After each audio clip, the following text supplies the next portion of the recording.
Welcome to the second part of the explanation. We were studying the chapter The Life Under the Delhi Sultanate.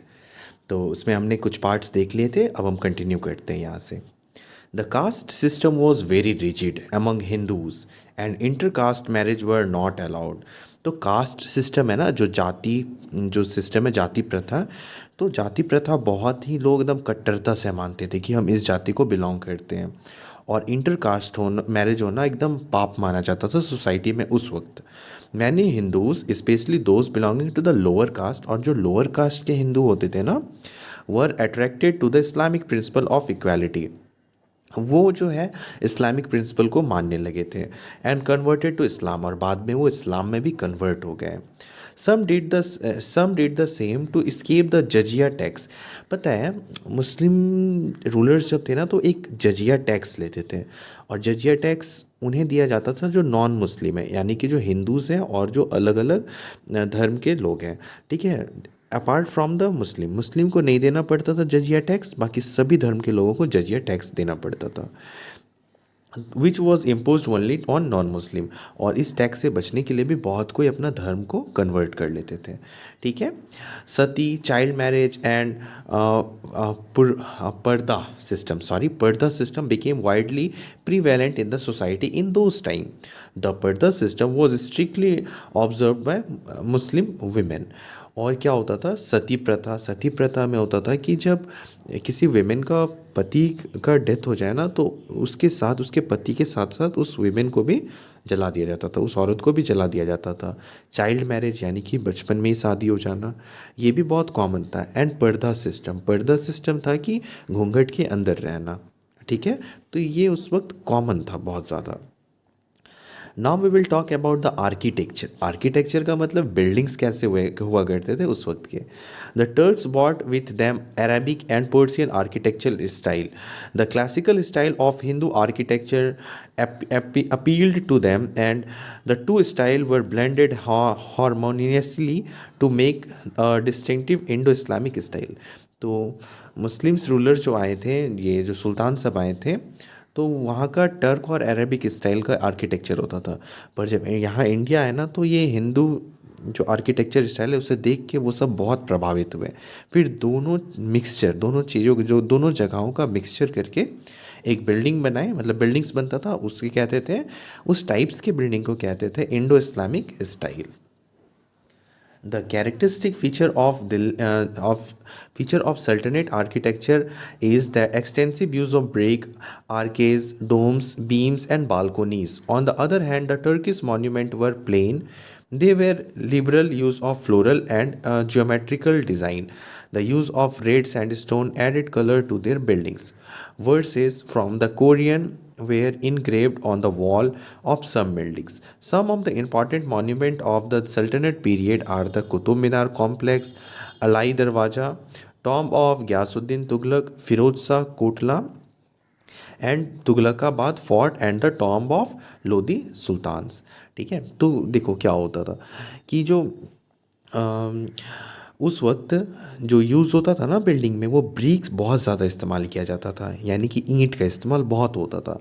आर्केस मतलब, और डोम्स का मतलब था गुंबद. आप मस्जिद देखे हो उस तरीके का घर बना जाता था. बीम्स का मतलब होता है लकड़ी के छोटे छोटे टुकड़े होते ना, उनका यूज़ करके बीम्स बनाया जाता था. और बालकनीज होते थे, मतलब कि अगर एक दीवार है ना, तो उसमें कम से कम 5 से 6 बालकनी हुआ करती थी. और टर्किश मॉन्यूमेंट का क्या था, जो टर्किश मॉन्यूमेंट था ना, उसमें जो होता था कि उसमें फ्लोरल यानी कि फूल पत्ती बने रहते थे और ज्योमेट्रिकल डिज़ाइन होता था. और उनका उसमें रेड स्टोन का इस्तेमाल हुआ करता था जो टर्किश मॉन्यूमेंट होते थे. ठीक है, और बस यही है. और यहाँ पे कुछ कुछ नामे हैं बिल्डिंग्स का जो दिल्ली सल्तनत के पीरियड में बने थे. Music and dance. अब हम देखते हैं कि कैसा म्यूज़िक और डांस का यूज़ होता था उस वक्त. लोग कैसे गाना सुनना पसंद करते थे और कैसे डांस देखना पसंद करते थे. नॉर्थ इंडियन और Hindustani music was the outcome of fusion of the Persio Arabic and the Indian classical music style. New musical instrument such as tabla, sitar, sarangi were developed during this time. तो तबला, सितार और सारंगी इस वक्त ही ये सब आए थे. और ये सब वो लोगों अपना स्टाइल भी लेके आए थे बाहर से, और अपना इंडिया का तो स्टाइल था, बाद में इन दोनों के स्टाइल को मिला दिए, तो इसे बोलते हैं पर्सियो अरेबिक, और फिर उसमें मिला दिए गए हम लोग Indian classical music style. The famous Persian poet Amir Khusro is believed to have invented the sitar by combining the South Indian veena and the Persian tanpura।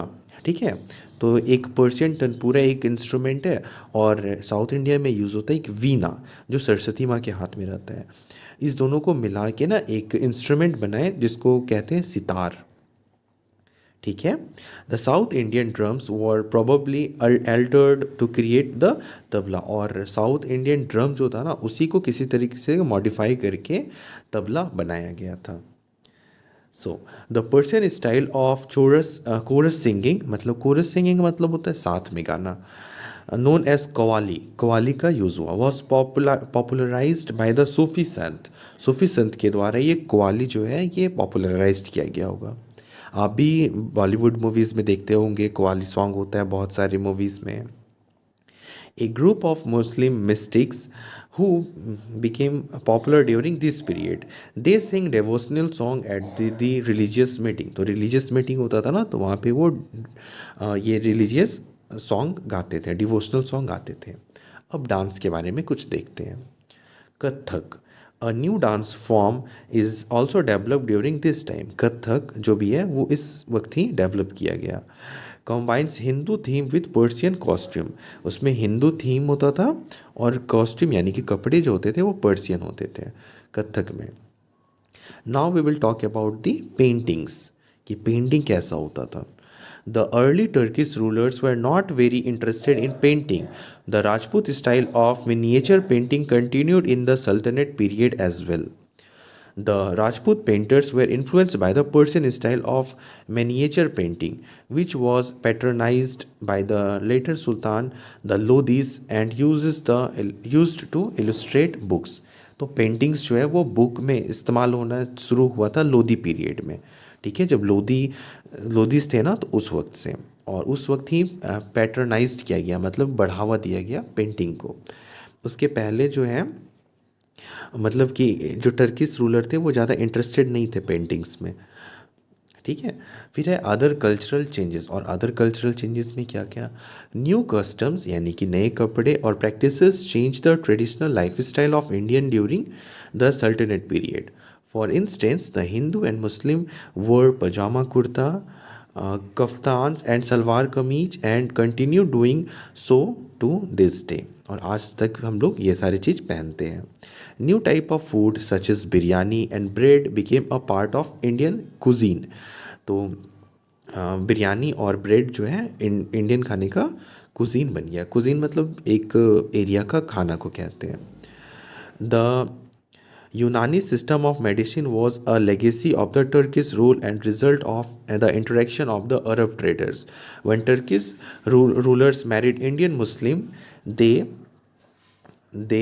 assimilated many other local cultural traits and gradually became Indianized। मतलब कि विदेश से लाते थे सभी चीज़ को और India में मिला के वो इंडियनलाइज्ड कर देते थे उसे। With the passage of time, समय बीतता गया, a social pattern resembling a caste system evolved among the Turks. Indian Muslim, especially in the rural areas, still followed many Hindu customs during wedding and other social ceremony। जो Indian Muslim होते थे वो भी हिंदू के rituals follow करते थे शादी और भी बहुत प्रोग्राम्स में।